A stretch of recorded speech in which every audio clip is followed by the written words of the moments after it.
There's a new survey out that uncovers how Americans feel about a variety of important topics. Hal Boyd and Lois Collins from Deseret News are joining us to tell us about the 8th annual American Family Survey. There is a lot to dig into here, so thank you both for joining us this morning.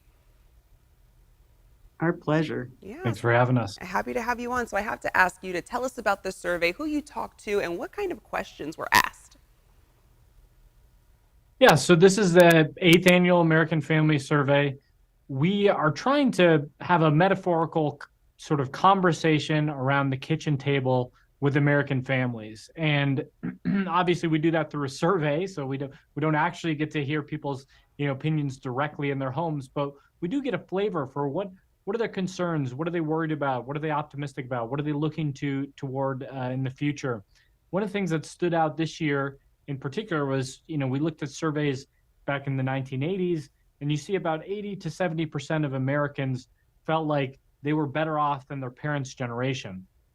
Now, today, in this most recent survey, we find that that's about a 40%.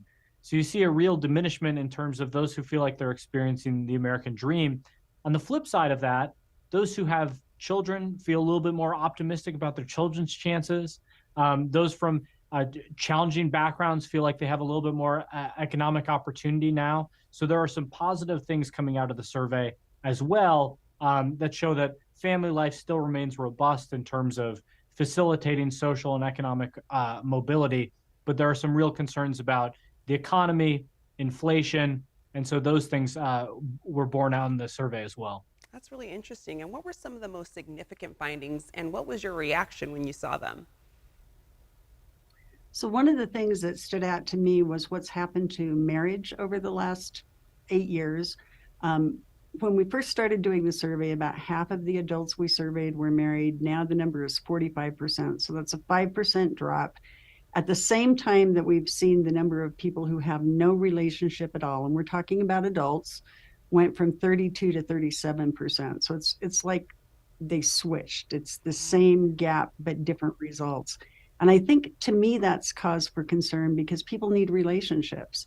And if you have no relationship, then you miss some opportunity for companionship, for someone to help you pay the bills, for stability for your kids. There are just a lot of things that go into that. So that was one that stood out.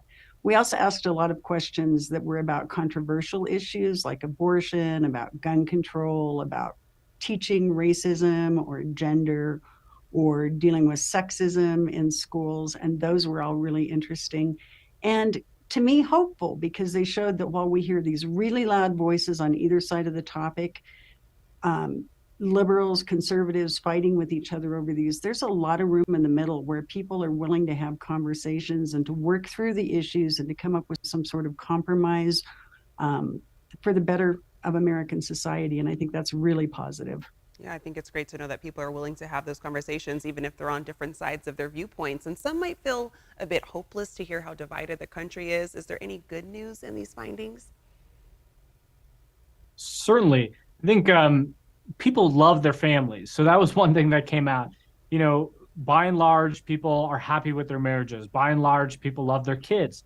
And so that's something that is positive. And although we see some diminishment in participation in married life and some increases in atomization and isolation, family life continues to be a vessel whereby you can achieve some of these outcomes in terms of economic or social or otherwise. And so I think that's something that policymakers can look to and just people can look to in terms of trying to have a better life and trying to provide a better environment for our communities and for thriving.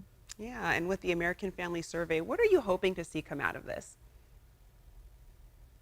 My main thing that I hope is that people will pay attention and realize that they're not alone in their concerns and that policymakers will pay attention to some of the middle ground to address the concerns. I would like to see some of the polarization stop and people have real conversations, which involves listening. But I also think that people should recognize that it doesn't matter which side of the political aisle you sit on, whether you're in the middle, the family life, the way we live it, is very much the same, and that people really at their core are pretty similar in the things they care about. They want their kids to thrive, Yeah. they want their families to thrive, they want your kids to thrive, and that's all really hopeful information to have, cut in very detailed ways so that you can get a really nuanced look at where people stand on some of these issues. Yeah, well, thank you both so much for updating us on this year's American Family Survey. I'm going to let our viewers know where they can go for more information on the American Family Survey. You can visit Deseret.com.